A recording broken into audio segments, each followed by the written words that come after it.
AAT Birds Weekly Report is the Eagle news, notes, and analysis you need.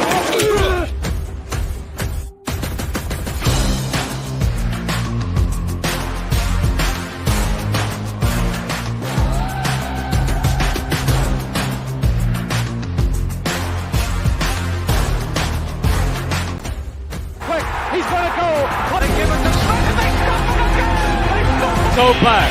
He looks, fires for the end zone. Intercepted. The 20, the 10, the 5. Touchdown. Not where. Midfield. He's going to go. Deshaun Jackson. He steps up, he's hit, and falls forward. And he fumbles the football, and the Eagles have it. It's one. And the Eagles win. It's all birds. All the time. And welcome to another edition of the AAT Birds Weekly Report. Chip is stand-in tonight with his mug, but we're going to be talking. The Eagles are off the bye. The bye, thank God, no longer. Feels like forever since there's Eagles football. And we still have until Monday night. That's the worst part. That is the worst part. But again, they do play Monday night against the Kansas City Chiefs at Arrowhead, so it is a very tough matchup with one of the best teams in the AFC. So it's going to be it's the rematch of the Super Bowl. But of course, not really much into it in terms of the game aspect of if you win, Bring it on. It is what it is. But Eagles are 8-1. It is 7 against the 7-2 Chiefs. So it's going to be fun. Of course, you're going to hear all the Taylor Swift stuff. How about this? We'll make this agreement. I'm not going to get into it. But the only thing I will say is, if she wears Chiefs stuff and roots for the Chiefs, she's no longer an Eagles fan. I'm going to have to agree with you, and I don't want to spend too much time talking about that either. But at the same time, changing everything for a man, let's not do that. Yes, I agree. So there's our little take on that whole. Do you know that certain radio stations for 48 hours before the game are not going to play a single T-Swizzle song in Philadelphia? Interesting, but all right, that's all the T-Swizzle talk. Listen, that's and apparently the parents are going to meet this weekend too. Yeah, that's all the T-Swizzle talk. Okay, enough. I kind of wish Bauer was on because him too. and I were going back and forth. He was getting a little annoyed with everything, but unfortunately, he is celebrating his anniversary. So, you know who's going to have an anniversary soon? Who is that? Not T-Swizzle and Travis Kelce. They've been dating for like 5 minutes. Okay, we're going to not talk about that anymore. Let's talk about the Eagles. We're going to bring up, of course, the upcoming matchup. We're going to bring up the roster moves, a couple of things going on. The Eagles also have some decisions to make down the line as well. So we'll get into all that. It's going to be fun. We'll get our predictions. We'll get our Ulecka Locks. We'll get all that in. And just like the NFL in general, like so much weird crap happened over the bye week. It seems like it's every week something weird. I know, but like I'm thinking of like the Cleveland Browns and Deshaun Watson, the most overpaid player in the history of the NFL, played with a broken shoulder. And then you look at Aaron Rodgers and he might be coming back after a torn Achilles. And did he really tear his Achilles? Who we don't know. And the fact that the Minnesota Vikings are looking like a better team without Justin Jefferson and with Josh Dobbs as the quarter. I mean, it is just the hot mess express out here. And there's a lot of stuff going on. The Giants are an absolute dumpster fire. You have Sam Howell leads the NFL in passing. There's a lot of weird stuff going on. But let's go bring it back to the Philadelphia Eagles and the Kansas City Chiefs. A big game coming up here. This is the Eagles' start of their gauntlet, I guess you want to call it. I guess it is. It did start the week before the bye when you played the Dallas Cowboys and you won that game. But again, this is this stretch. And again, I don't think it looks as daunting as it did in the beginning of the season. You have the Buffalo Bills who are 5-5 and struggling. They just fired their offensive coordinator, Ken Dorsey. So you have a lot going on there. Weird. Yeah. And Adam, great comment here. CJ Stroud, who's trying to put a name in the running for not only offensive rookie of the year, but possibly the MVP. Yeah, I think it's a little early. I do too, but again. Listen, he's having a heck of a season. That is who the Panthers should have drafted with the 100% pick. But again, that's not my decision. That was their decision. So his work here. Exactly. So then they have the San Francisco 49ers, and then you were at Dallas and at Seattle. So there is a tough stretch here coming up. All starts off with the Kansas City Chiefs. And listen, this is not the same Chiefs team that you saw in the Super Bowl. This Chiefs team their defense is a lot better than it was in that Super Bowl. They have matured. They have some young guys that's really stepped up. Spagnuolo's done a really good job with them. Of course, their offense has struggled, only averaging 23 points per game. So the offense has struggled a little bit for them, but their defense has really stepped up their game. It's going to be a tough environment at Arrowhead. What are your first thoughts about this matchup? I think that the one thing we have to talk about right away is the fact that this is not a must-win game, right? So everybody obviously wants to win coming out of the bye week 100%. I don't want everybody to push the panic button if the Eagles somehow lose this game. They are coming off of a bye week. They are coming off of some injuries. They are getting readjusted after a solid couple of weeks off. You know, I would have loved if they had the Thursday night game this week coming off the bye week, but they didn't. I want to keep things in perspective. I think in Philadelphia, we do not do that nearly enough. And I want to make sure that, like, if we win this game, that's going to be amazing. We are the best team in football. We are already the best team in football. Even if we lose to the Chiefs, we're still the best team in football. And I want to make that very clear. Yeah, and I think you really have to look at it when you look at the injury aspect and who's coming back and what players. That's key. I think the bye week fell at a perfect time. Of course, Jalen's knee banged up a little bit, got some rest there. You have Cam Jurgens had a lot of rest because they could have came off the Dallas game. He's most likely going to be coming off IR, which is good. They activated the 21-day window with Justin Evans, which I think is a player that a lot of people don't really – I think they kind of forget about him. He is your third safety. You know, I know – listen, I know we like Sidney Brown as a young player, but he's just not fully ready to be taking on really meaningful snaps. He's good on special teams here and there coming in. That's okay. Justin Evans, he could play safety, could come down, play slot corner. You have that. Bradley Roby should be back. He did post on his Twitter, I think after the Cowboys game, that he'll be back. So that's another. Well, and I think honestly, if we're talking about players coming back, there's one on each side. I think Cam Jurgens coming back. Jurgens is huge. Yeah, it is absolutely huge. You've seen the way we have run the ball over the last month, and it hasn't been good. So I'm not saying that they didn't do a decent job replacing him. It just isn't nearly as effective as Cam Jurgens being in the game. I think that him coming back and I think Roby coming back are too big for words. Because again, like you said, Sidney Brown is playing well. You know, he's playing well for a rookie. But I don't want to see Eli Ricks and Mario Goodrich and all these guys who are rookies and should not be playing meaningful minutes on a competing Super Bowl title team. You know, if when you look at a Super Bowl competing team, you want your veterans and maybe one or two key young players really stepping up. You don't want them all over your defense with a new defensive coordinator against teams that have weapons out the ears. You know, and I think it's kind of tough when you look at the roster and the way it's structured is when the injuries happen, it's tough because you start getting into the depth aspect and you look at a player like Nakobe Dean. Yes, I know he is hurt and it really doesn't affect your linebacking core because Nick Morrow and Zach Cunningham has played a lot better. And he really already had kind of been rotated out because of the injuries.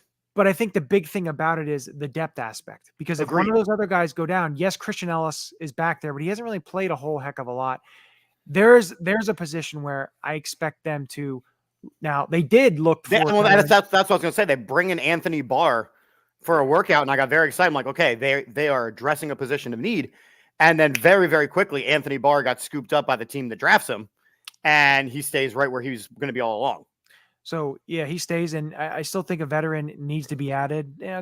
Again, you're not going to find all Pro Bowl level talent out on the street, but somebody depth, and a veteran that's been there that knows basically what they're doing. And I think you look at the practice squad. Yes, you have Ben Van Sumeren and Brandon Smith, two developmental guys. They're not guys that are going to step in case of an injury. I think you need a depth. Same exact thing. Young guys who I don't want to see playing meaningful minutes. And again, I do expect the Eagles to make some moves. Now, there's some moves need to be made in terms of, is Goddard going to go on IR? What's going on with Calcaterra? Of course, Nakobe Dean's probably going to hit IR as well. But then does that give them, is Justin Evans ready to come off IR and play this week, or is he another week out? See, Cam here's Jurgens and the thing that Cam bugs Jurgens me not about the Goddard thing is if you were going to put him on IR, you should have done it already. not necessarily, because the way the IR work is 4 games, not 4 weeks. So it didn't matter. Really? So the bye week doesn't count. The bye week does not count. So he would have, if he was put on last week, it would have been the same amount Still of 4 games as games. he's put on this week. So that's what you're going to look for the next day or so. I did not know that, Johnny. Thank you for teaching me. You're welcome. I am here. I am a teacher. No, I'm not, but you're a teacher. I switched that. Look at that. That's the swap. And I think that the linebacker position is interesting and one to watch because the Dallas Cowboys have to make a move now with Van Der Esch done for the year. Well, most likely they're going to probably done for his career. And I think it's interesting that Dallas once again has a middle linebacker with neck problems. Yeah, it's a la Sean Lee, who is a player that I would have loved in any other uniform other than Dallas. Yeah, no, I agree with you. And for them, Van Der Esch is a tough loss. They've done pretty well right now with Damone Clark and Marquise Bell, and they'll probably bring up, of course, a former Eagle for all of 3 days, Rashaan Evans. Okay. They'll probably bring him up to 53. He'd be a player that I wouldn't mind Eagles scooping back up and putting him on the 53, but I think Dallas they're going to be bringing him up. So you're going to lose that. There is a veteran that Eagles do need to go and take a look at. There needs to be, scour the practice squad, see if there's anybody out there, because depth is big and key. The Eagles made 2 huge acquisitions late last year to go on that stretch run. And it was Linval Joseph and Ndamukong Suh.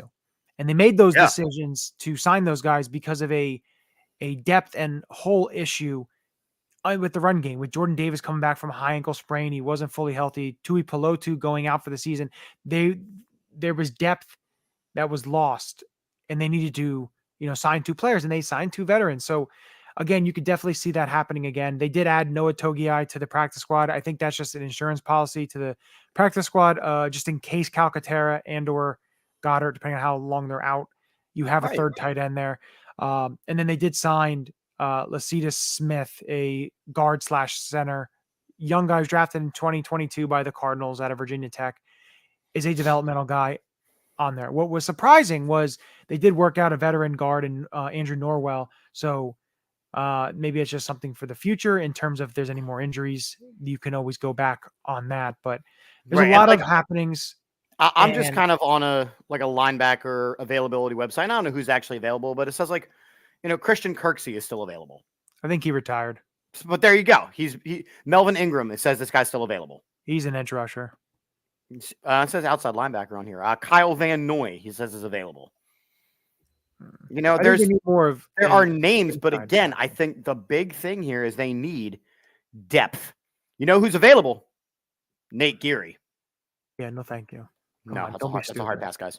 Hard pass. Yeah, don't do that. But no, it'll be interesting to see what they do. And of course, looking at this game, I think one of the huge matchups in this game is seeing what this defensive line, because the Chiefs' offensive line, to me, took a step back than it was last year. Yeah, Andrew Wiley wasn't the best right tackle, but they signed Jawan Taylor to this huge contract, and he struggled. Mm-hmm. And you got Hassan Reddick going up against, a player who has struggled and, is known to force some power, take some penalties. And I think he's one of the most penalized offensive linemen in the NFL. So that is a big. Well, we saw that early in the season when they had to revisit how to penalize the kick step rule.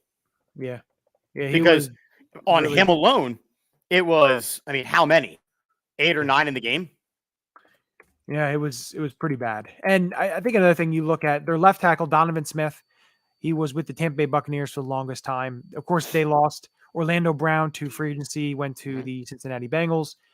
So, Donovan Smith is a serviceable player. He's not what he once was. But the interior of this Chiefs offensive line is one of the best. You can't say that, there's really no weakness in the inside. It's their tackles that are the weakness. But it's strength against strength. It's like Joe Tooney versus Jalen Carter is going to be a hell of a matchup. Creed Humphrey versus Fletcher Cox is going to be a hell of a matchup.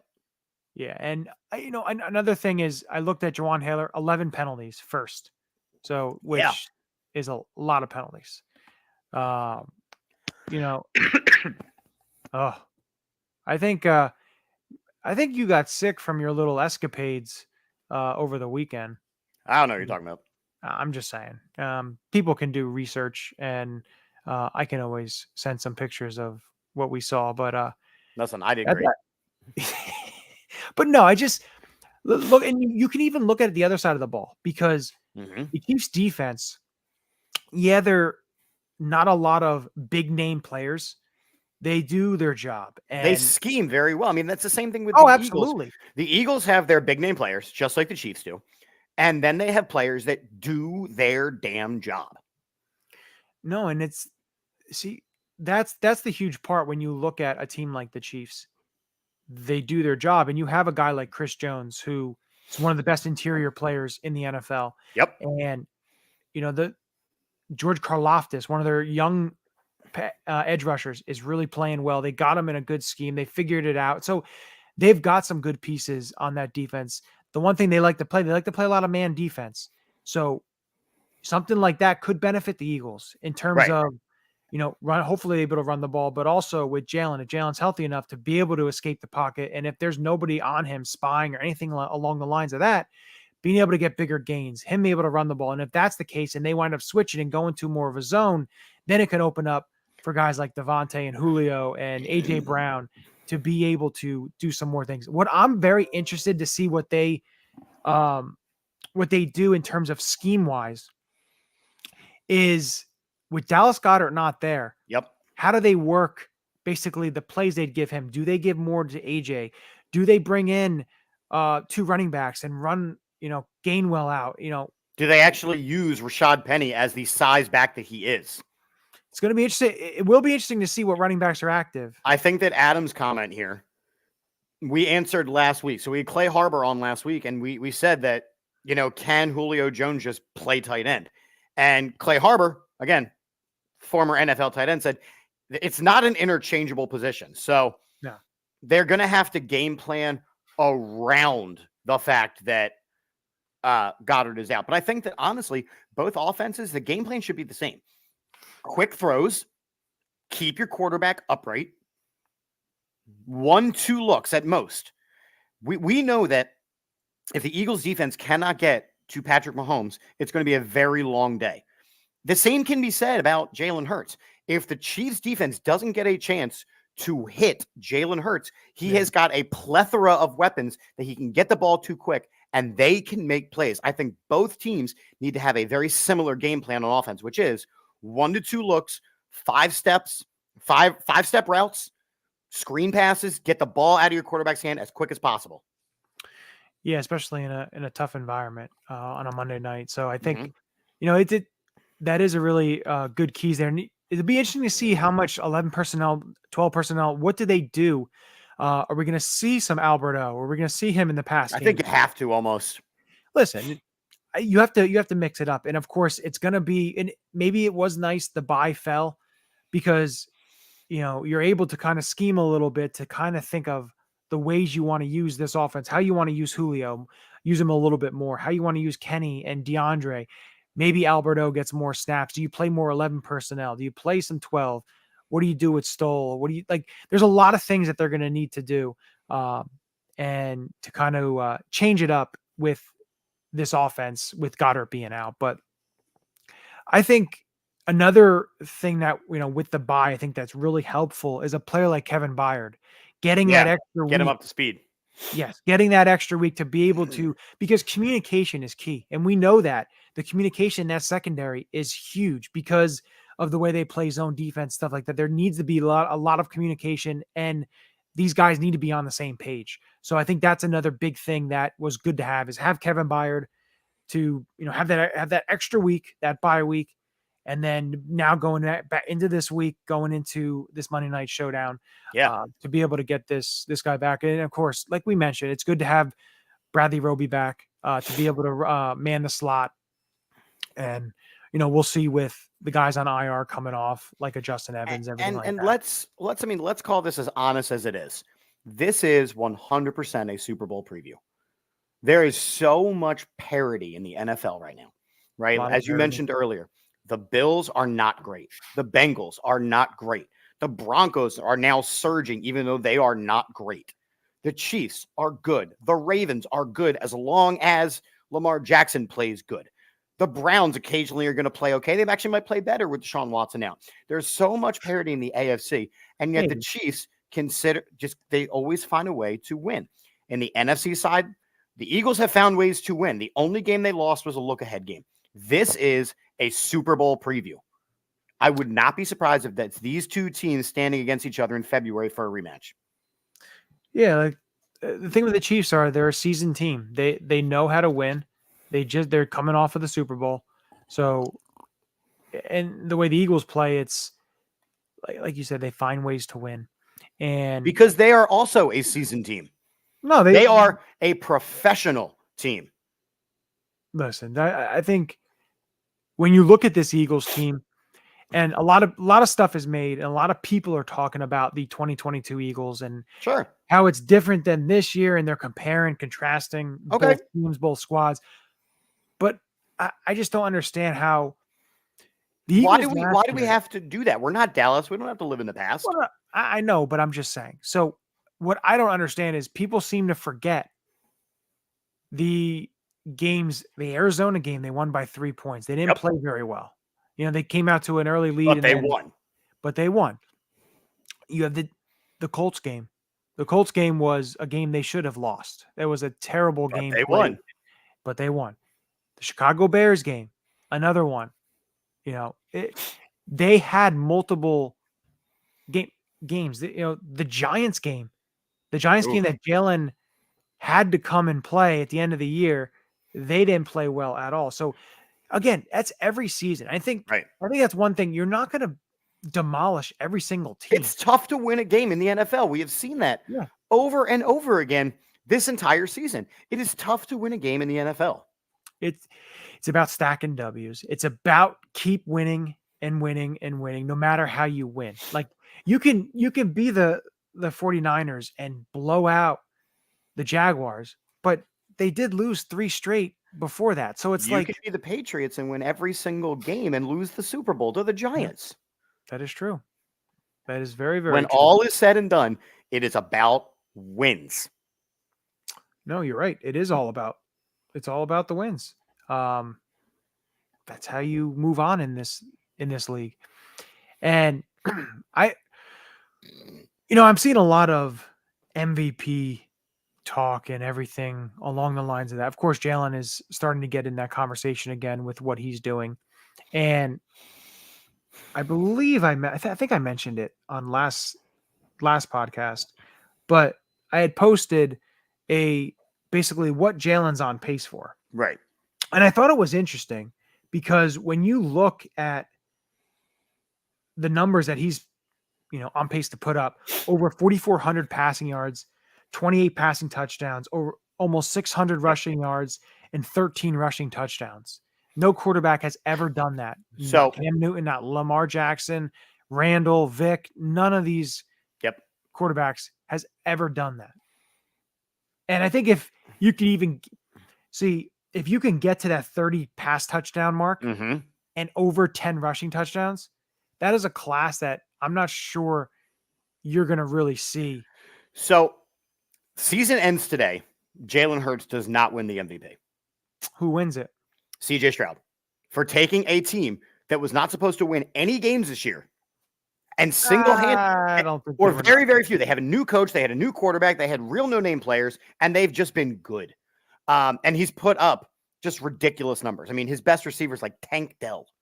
You know what I mean? So I think if the season ended today, it's CJ Stroud because of his body of work. He is the most valuable player to his team.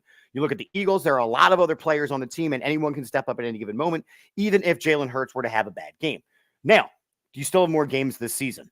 So I think that if Jalen cleans up the turnovers, the conversation changes.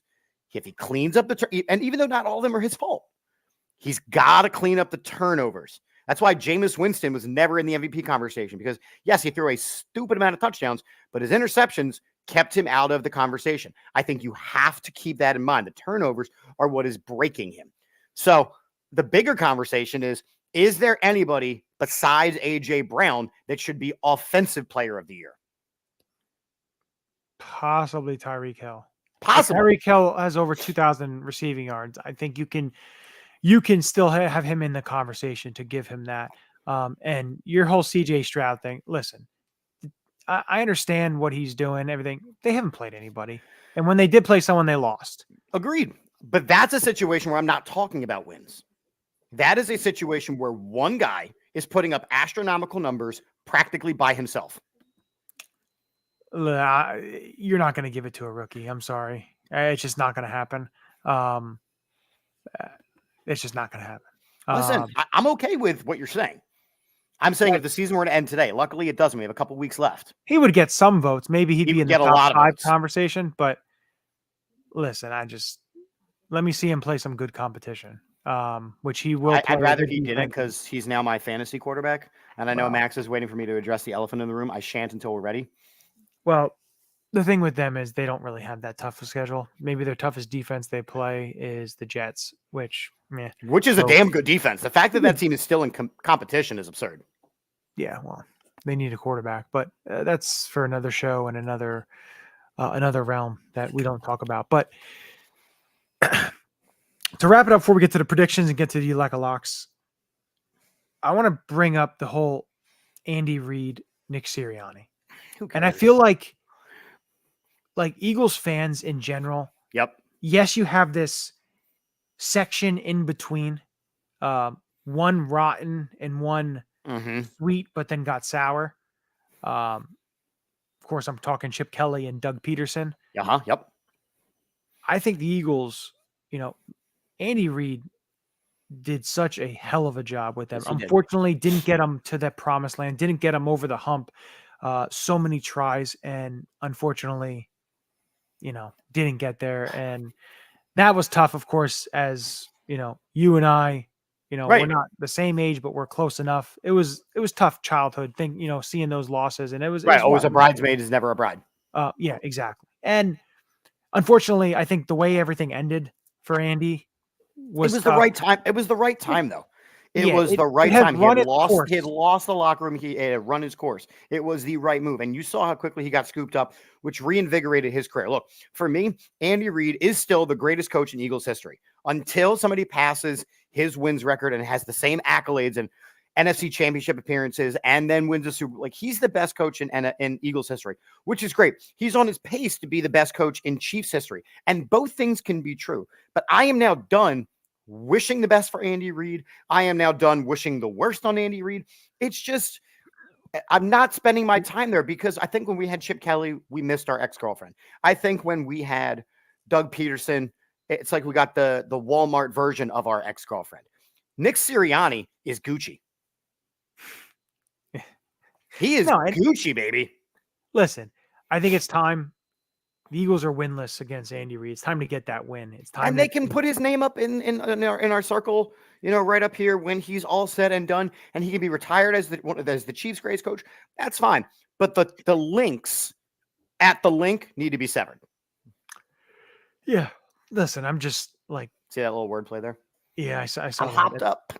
That's pretty good. But no, you can't compare the two guys. But those two guys have respect for each other. And I think Nick Sirianni, I absolutely love everything that you see with Nick Sirianni, what he does, what he brings to the table, what he brings to the team, the chemistry, the locker room, everything that he does. It's awesome to see because when you look at that offseason and the Eagles were going. Oh, God. I remember on this show going, who the hell is this guy? Yeah.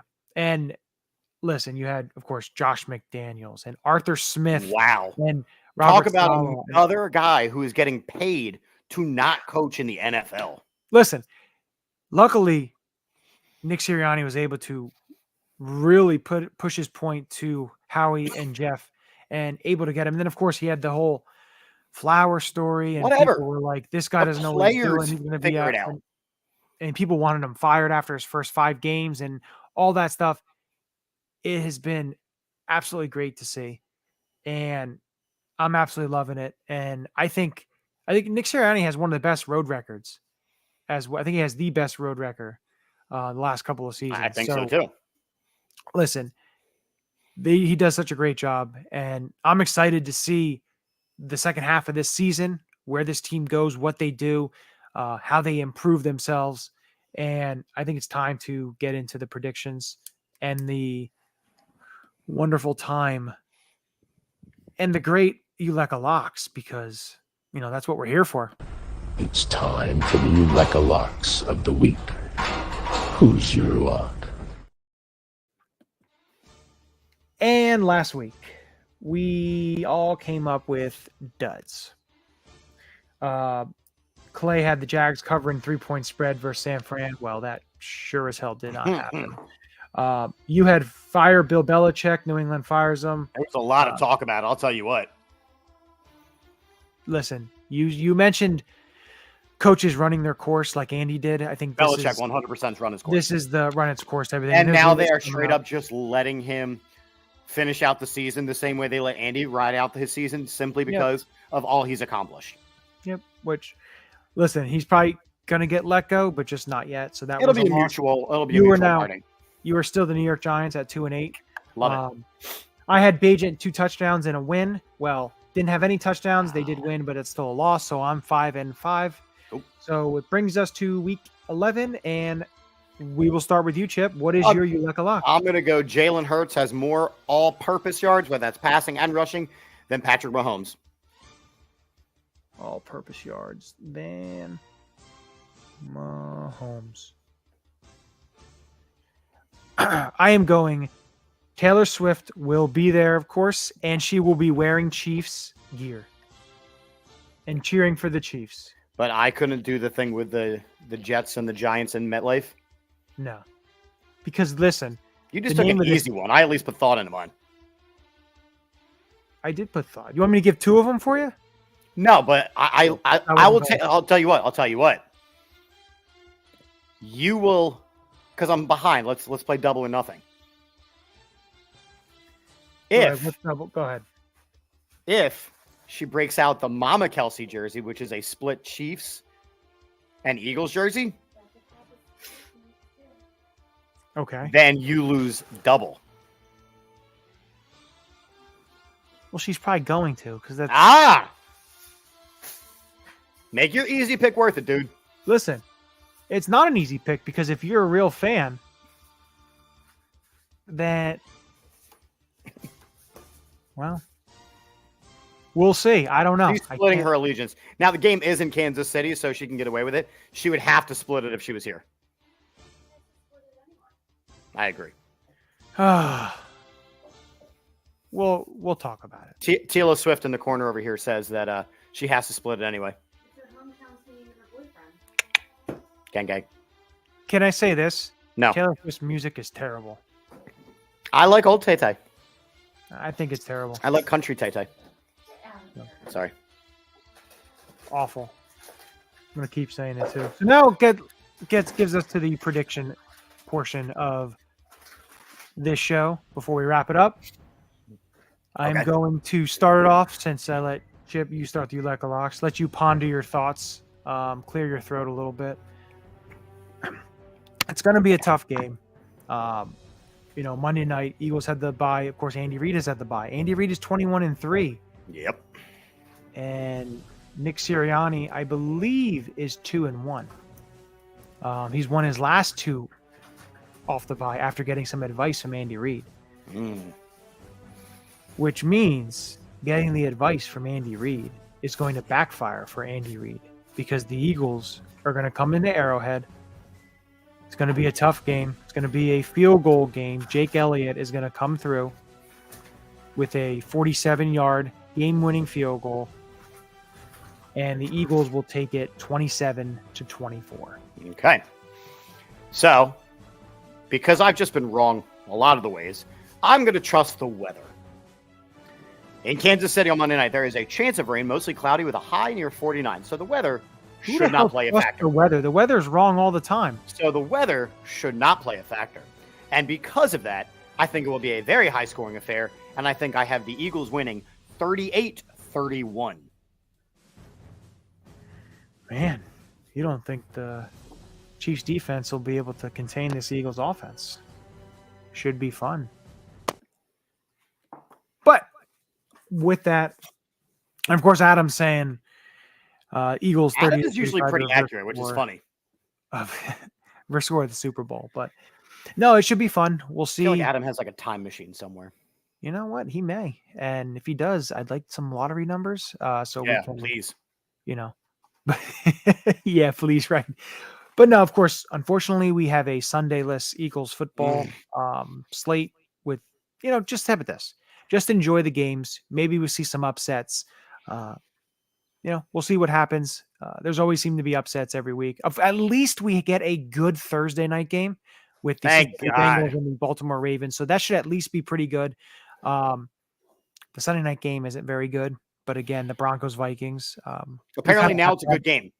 Well, we'll see. Maybe it's a pretty good game. But, we'll see what happens this weekend. It should be fun. Again, Eagles, Chiefs, Monday night. Let's go Birds. Go Birds. This is Matt Ware. Hey, for all the Eagle content you need, go follow All About the Birds. They do a damn thing. Check them out. Hey, Eagles fans, I may be in Tampa, but I know where to find the best Eagles content out there. Check out my friends at All About the Birds. Philadelphia, what's up? This your boy Freddie Mitchell, a.k.a. Fred X. It's all about the bird. All birds all the time. All birds all the time. All About the Birds provides you with weekly analysis, game recaps, informative interviews, and it's all birds all the time.